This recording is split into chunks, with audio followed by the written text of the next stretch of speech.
Well, hello there, St. Luke's. Good to be back with you all for this midweek message. I'm sitting here shortly before noon on Tuesday, June 10th, having just spent the past 25 minutes trying to recover a corrupted video file of a 14-minute midweek message that I just thought I recorded.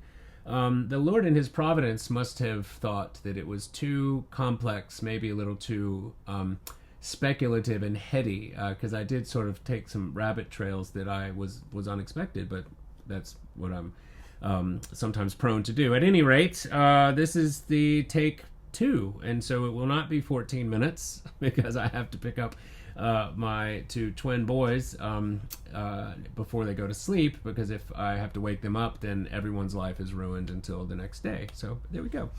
So what was I talking about at length in my previous message? Well, I was remarking on the fact that we do not have a lot of announcements this week because things are fairly straightforward.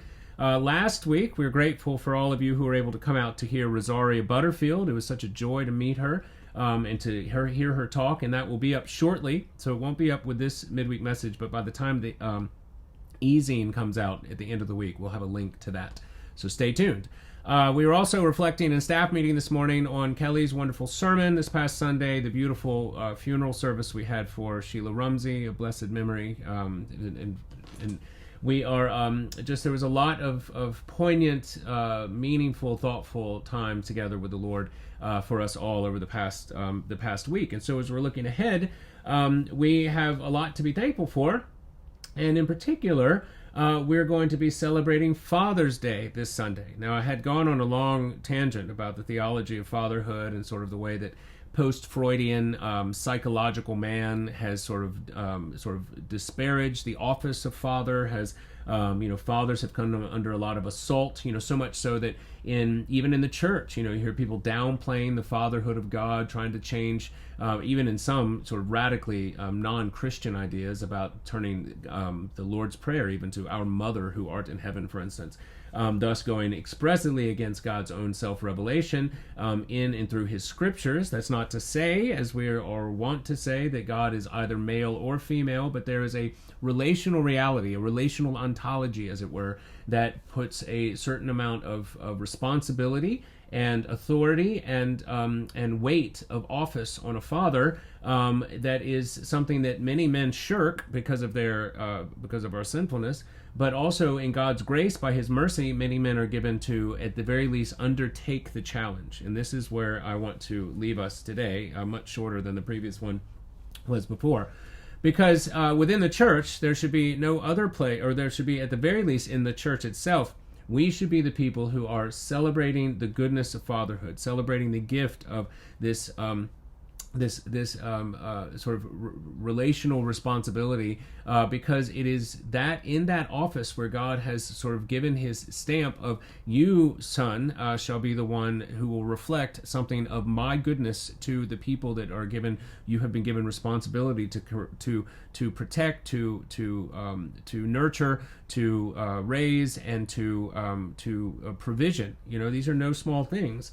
And so that's why we are going to be celebrating, in part, fatherhood this Sunday for Father's Day. I was reminded, as I mentioned in the now gone 14-minute midweek message, which you are not being subjected to now. I'm watching the clock. I was reminded of a conversation I had with a preacher friend of mine, who's still a friend, many, many years ago in a diocese far, far away. Okay, but I was talking to him leading up to Father's Day, and I was not a young man, but as you know, we came to parenting later in life than we had wanted. That's a whole other story, which many of you know. But so I was sitting there as an older man, yet a new father, new-ish father, only I would say 4 or 5 years in. And he was lamenting the fact that he was having trouble putting together a sermon for fathers, because what could you possibly say good about fathers given all of the negative press, as it were, surrounding them? And I was taken aback a little bit at that point, not only because, as I've been so grateful, even this week as my parents are in town, to be reminded that the Lord gifted me with a Christian father, not a perfect father, but a Christian father, and that is an amazing gift, one that I'm grateful and hope to pass on to my own children by His mercies.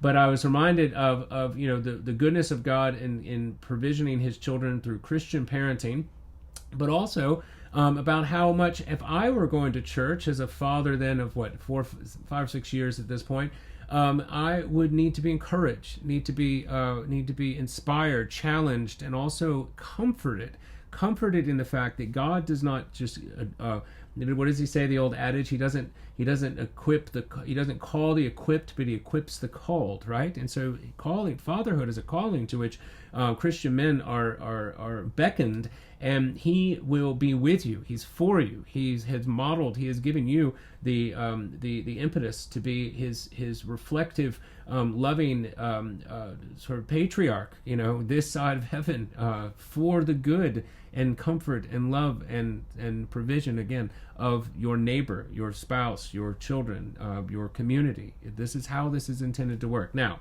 as I will be the first to reflect, this is done imperfectly. This is done with great fear and trembling, not out of fear of punishment from the Lord, but out of fear of the reality of the frailty of our hands, right? The way that we sort of walk with this road with great awareness of our weaknesses, of our frailty, of our failures.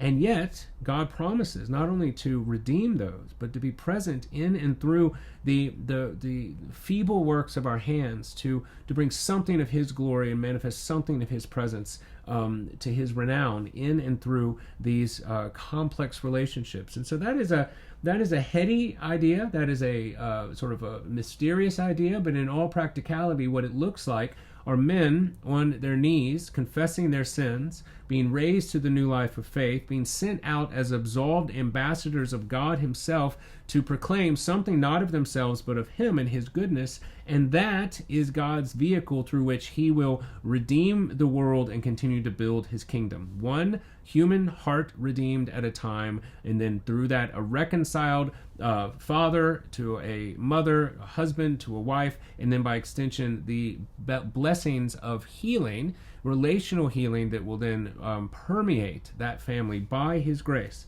Because there's no promise and there's no ability for us to live perfect lives. There's no ability for us to be parents who do not make mistakes, but there is a gift of grace that allows us to confess our sins, to be absolved, and to be then sort of ambassadors, lights into the world, salt for the earth, people who confess that they have been saved. And there's nothing more powerful than a father who can confess that to the world and then by extension reflect that to his wife and children, because that is how God continues to build up His people. And so there's more to be said about that, and in my corrupted file it was a lot longer, but suffice it to say, fathers in all sort of areas of life have come under quite the office has come under attack, and we are here not to sidestep any of the warranted sort of levying of places where power and authority has gone awry, but hopefully by God's grace be those people who will find through redemption the correct, good, just, and righteous use of the authority that God has bestowed upon fathers, and we'll celebrate that this Sunday. And so again, we were talking about at staff meeting, I was trying to find out how to get everyone a little penknife, a little bitty tiny Swiss Army knife. My grandfather, who was a dear man to me and was a veteran wounded in the Battle of the Bulge, always said that a man is not fully complete or fully dressed until he has a penknife. And so I endeavored for many years of my life to have one until they started taking away every things from the airport after 9/11, and I ended up losing countless it seems like penknives. So I've given up on that, at least on my keychain. But so and we also thought that perhaps the possibility of a loose knife in the church might not go the way we wanted it to. So you have to get your own penknife. But we will have a gift for you nevertheless. So Mother's Day we give carnations, and on Father's Day we give, well, stay tuned. All right. Okay, well, that's enough of that. I have a special announcement from our seminarian, one of our now 2 seminarians, Patrick Weber, who we're glad to have back with us as an internship this summer. So stay tuned and take it away, Patrick. Well, hello there, St. Luke's. It is, well, what is my title? I'm just, no title. Just Patrick. Okay. Where do you look? At the camera, or do you just look straight?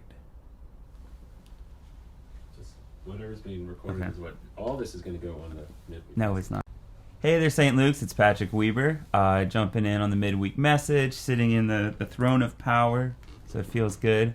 I wanted to jump on here and invite you to come to the Wednesday Eucharistic service at 10:30. It'll be Father Lear and I this Wednesday. I'll be preaching, and I'll be preaching at it the remainder of the summer until I leave to go back to seminary at Nashotah House. And so I just want to say thank you for the prayers and support that you've shown me and my family since we departed from you guys last summer. It's been almost a year now since we've been gone. And so, it's good to be home on the island and with you all. We will continue to be worshiping here at St. Luke's for years to come. So anyways, again, please come this Wednesday and the Wednesdays the remainder of the summer. God bless.